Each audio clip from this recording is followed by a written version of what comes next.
سلام تغطاتلتنا الشانل كمي كنيخوم كمي تخونو تسناي كتكونو ناي وتر من نيوتيو لومي حانت كابتي بتدقاقامي نزوترا مخنيت ويدما اكسكيوز بزعبا نعا كانت كعن كمي جيرنا خابزة حمام زيا كنوت نخلينا غنري زبس حسب انت هون كازي تمهار انت هون كهيوت كازي تغير حدش نقر زي تقبرتي الكايو انت يزبلكا جزيه باللين جزيه يحترني سراح ياني تمرتي ياني يزبل مالتيو مغنيات صبوق قبول مغنيات كون غير يزي نفس وكفنا جن مس نفسنا كي حسنا تتزاريبنا دحر سرحنا دحر تمرتنا جزيه لنايو كندي ساعات بعلكم ملسوا تحطوا حجي كاف سرحكم استفدسكم اب كاف تمرتكم استفدسكم تجزيهم ام منتاي تطفوا يبحال سو زي after work ويكا دحر جزيه ترف جزيه داون تايم تبعيلو زواع نقريب عبز جزيه زي انتاي نقبر قام كبكم زبس حبشا عبز جزيه زي موسيقى يتسمى يوتيوب ديو تليفونو ديو عبقل ملي ديو بحفشا موسيقى فيلمن مرأي يزوتر مسعروختو مسمحازوتو سدران تلو مسدرو مسعروختو كراخب يخل مالتي عبزي اللتا أقداسيت نبيه مبزحت جزيه سنة مبنى عدنا ويكا وصر درفتني عدنا نرخلنا اب منتاي درجه بتصحي له تبلو تخلو ناين نفسه كفنا تمصنا حتون بتدغاغا ما سوشيال ميديا نزاربو لزلناني ايرتراويان ويكا حبشاون كنبل نخلينا كن في ايرتراويان ابز غزي زي زبصحي فطراونت اب منتاي لنا اندحريلنا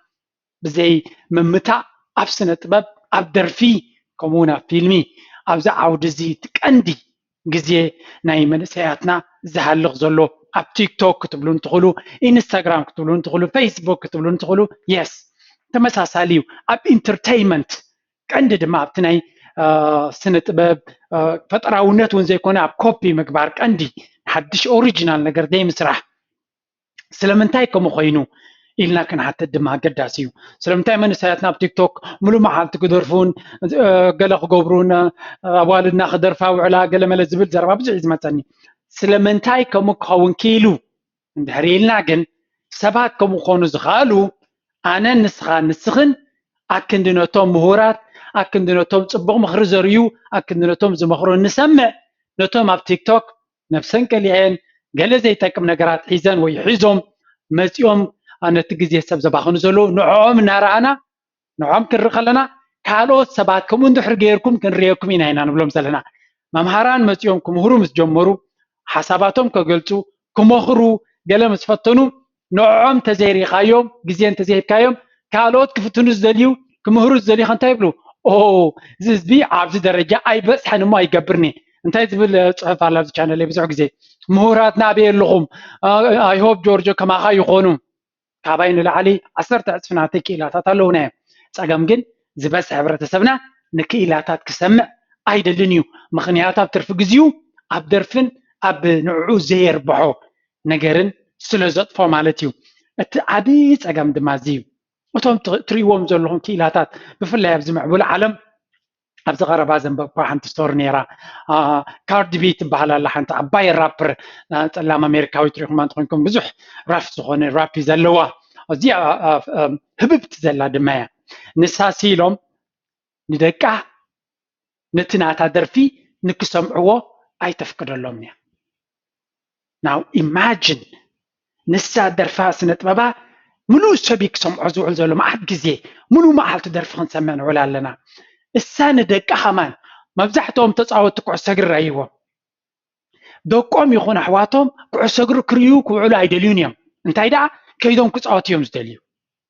بنتعرون احنا جن ملو جزينا أبتنساتهم زقبروه نعو تتخيلنا نعو كنرنوعل بزعبو كنزاربن كنمدرن ما عاد جزينا باخن no wonder أكرمنا يبلون هيوتنا تحتي هيوتهم من السماء مكينة خمس جزيو جزا أبز جزيو كم زجيرو نيمار كم زجيرو ميسي رونالدو نابز خيدو إمبابي كم زجيرو كاب كنبل كنوعد ياس كجبري سلامتاي سرح سلزلو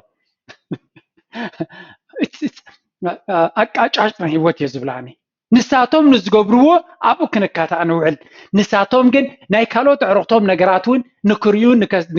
ብዛዕባኡ ንክዛረቡን ግዜ የብሎምን ስለዚ ፕሊዝ ናብ ሂወትና ንመለስ ግዜ የብለይና ይንበል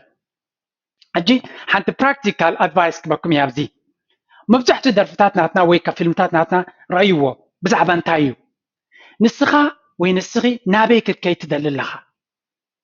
ጉዕዞኻስ ናበይ እዩ በን ክትዕወት እንታይ ክትገብር ኢኻ ትደሊ ዘለኻ እቶም ትሰምዖም ዘለኻ ደርፍታትን ፊልምታትን ናብኡ ክትከይድ ይሕግዙኻ ድዮም እምበር ንኣብነት ኣነ ሕጂ ኣብዚ ግዜ እዚ ሓንቲ ፊልም ኣለኹ ብዙሕ እያ ትምህረኒ ናይ ሆሊውድ ፊልም እያ ናይ ሓዳሽ ኣይኮነት ቅድም ኣቢላ ፀናት እያ ግን ካብታ ፊልም እቲኣ ኣነ ብዙሕ እየ ዝምሃር ሊደርሽፕ ማኔጅመንት ከምኡውን ሓሳባትካ ሕጊ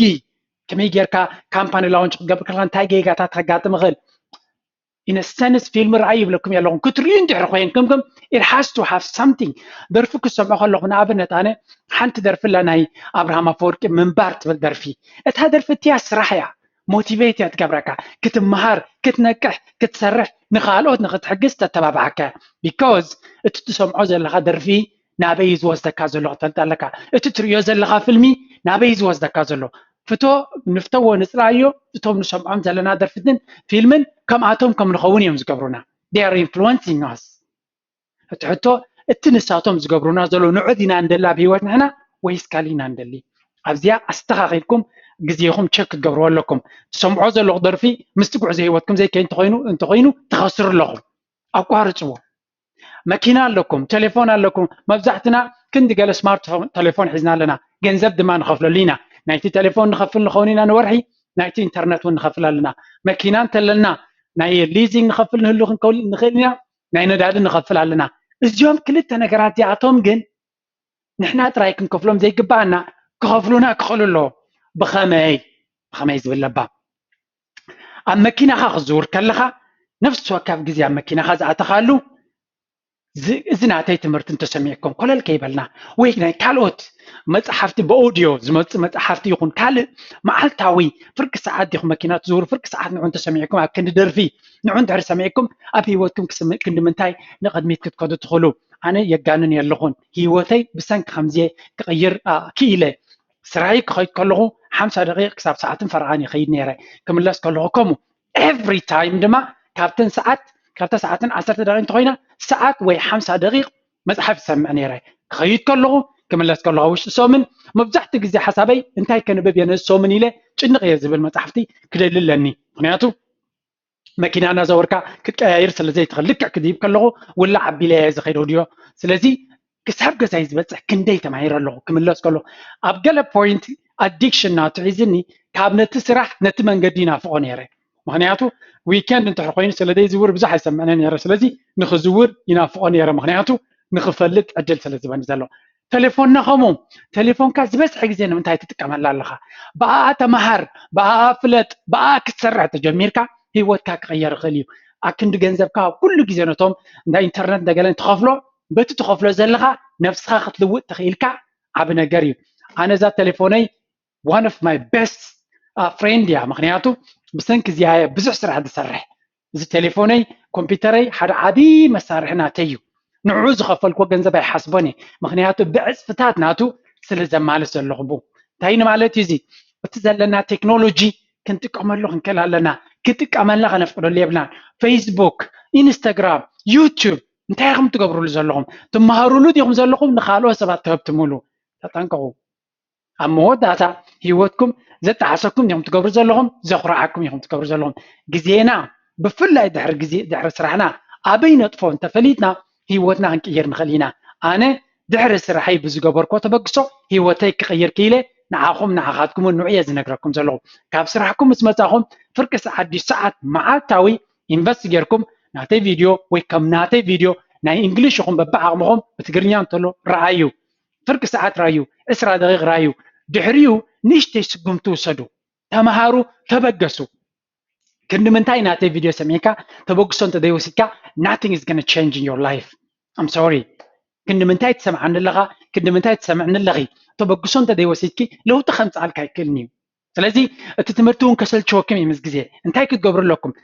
ገለ ተበግሶ ውሰዱ ንዓይ እንተዘይሪኢኹም ኣብዚ ዌብሳይት ናተይ ኣትኹም ክንደይ ሰባት ተበግሶ ወሲዶም ናብ ከመይ ደረጃ ይኸድሉ ረኣይዎ ካብኦም ኢንፍሉዌንስ ክትኮኑ ትኽእሉ ኢኹም ስለዚ ውልቃዊ ዕብየት ተደሊኹም ደረጃ ተሓሳስባኹም ኮንፊደንስኩም ኮሚኒኬሽን ስኪል ናትኩም ኣመሃራ ሕጉሳት ንክትኮኑ ክሕግዘኩም ዝኽእል ትምህርቲ ኣሎ ገንዘብኩም ክትዕብዩ ብንእሽተይ ናብ ዝለዓለ ደረጃ ክትከዱ ተደሊኹም ናይ ስቶክ ማርኬት ዝብል ኣለኩም ኣብ ትርፊ ግዜ ኣና ቢዝነስ ክዋሳእየ ናይ ቢዝነስ ጌም ክመሃሮን ክሰርሓሉ ንደልየ እንድሕር ኢልኩም ኦንላይን ቢዝነስ ዘርኢ ትምህርታት ኣለኩም ኣብኣትኹም ተምሃሩ ኣነ ብኮምፒተር ንላዕሊ ገፀይ ክኸይድ ደልየ እንትኢልኩም ናይ ኮምፒተር ትምህርቲ ኣለኩም ስለዚ ንዕኡ ናትይኹም ረኣይዎ at the end of the day ኣብ ሂወትኩም እንታይ ክትገብሩ ትደልዩ ኣለኹም ንዓኹም እንዲ ዝምልከት ዝያዳ ግን እቲ ትሰምዕዎ ዘለኹም እቲ ትርእይዎ ዘለኹም ትርፊ ግዜኹም ተጥፍእሉ ዘለኹም ናብኡ ኢኹም ትኸዱ ዘለኹም ከይተረዳእኩም ሳብኮንሽስሊ ይብልዎ ስለዚ ግዜኻ ናበይ ተጥፍእ ንሱ እዩ ዝውስነካ ንስኻ ግዜኻ ናበይ ተጥፍእ ምምረፅ እቶም ዝመረፅካዮም ምርጫታት ሂወትካ ኣበይ ክኸይድ እዩ ናበይ እንታይ ክኸውን እዩ እንታይ ለውጢ ከምዝ እዩ ንሱ ክውስነካ እዩ ስለዚ ፕሊዝ ደጋጊመ ክነግረኩም ግዜና ኣይድገምን እዩ ኣብታ ትርፊ ግዜና ንገብሮም ፅቡቅ ውሳኔታት ኮምፕሊትሊ ሂወትና ክቐይርዎ ይኽእሉ እዮም ካብ ቲዮሪ ኮንኩን ዝዛረብ ዘለኹ ካብ ተግባር ኣብ ሂወተይ ዘጋጠመኒ ኣብ ትርፊ ግዜ ብዝገበርክዎ ኣብ ሂወተይ ዓብ ለውጢ ክገብር ክኢለ ሜይቢ ንዓኹም ዓብ ይኮነን እዚ ንዓይ ግን ናፅነት ሓርነት ክበኒ ክኢሉ ኣብ ደስ ዝበለኒ ቦታ ከም ደስ ዝበለኒ ኮይነ ንክነብር ዕድላዊ ሂብኒ ኣሎ እቲ ኣነ ዘርእየኩም ኣብዚ ዩቱብ ይኹን ኣብቲ ግላዊ ክላሰይ ድማ ከምዚ ናተይ ሂወት ጀሚርኩም ካባይ ንላዕሊ ንክትከዱ ክንዳይ ንክትኮኑ ወይ ከማይ ንክትኮኑ ይኮነን ዕላማ እቲ መንገዲ እንድሕር ሒዝኩሞ ንስኹም ስረይኹምን ይኸውን እዮም ንስኹም ፃዕርኹምን ንስኹም ተበግሶኹምን ስለዚ ግዜና ኣበይ ነጥፎ ክመርፅ ኣለና ግዜና ንመን ንህቦ እንታይ ዓይነት ሕብረተሰብ ንሃንፅ ኣለና እውን ሓላፍነት ኣለና ዘባእሱ ዕግርግር ዝገብሩ ዘይጠቅም ነገር ዝዛረቡ ኣብ ዘይጠቅም ዝውዕሉ ሰባት ካብ ዜሮ ይኮኑን ዝመፁ ዘለዉ ካበይዳ ናተይን ናትካን ግዜ ከምኡ ንክኾኑ ገይርዎም ኣሎ እንታይ ማለት እዩ እንተዘይንሪኦም እንተዘይንሰምዖም ከምኡ ኣይምኾኑን ንዝምህሩ ንዝንፍዓት ንተበግሶ ዘለዎም ንዝበገሱ ንኢንጂነራት ንደኳትር ንሰምዕ ነርና እንተንኸውን ደኳትርን ኢንጂነራትን መብዛሕና ነርና እንታይ ግን ኣብ ዓጀውጀው ንዝውዕሉ ብዙሕ ግዜ ንዖም ስለንህብ ዓጀውጀው ዝብል ሕብረተሰብ ንሃንፅ ኣለና ደቅና ድማ ናብኡ ገፁ እዮም ክጥምቱ ምክንያቱ ሰባት እንታይ ይስዕቡ ኣለዉ ናበይ ይኸዱ ኣለዉ ርዮም ሰባት ከምኡ ክኾኑ እዮም ዝመርፁ ብዙሕ ግዜ ስለዚ ሓላፍነታውያን ኮይና ነፍስና ክንቅይር መንፈትን መጀመርያ ነፍስና ክንቅይር ከለና ድማ ናብቲ ንኸዶ ዘለና ክንቅየሮ እንደሊ ዘለና ዝሕግዘና ትሕዝቶታት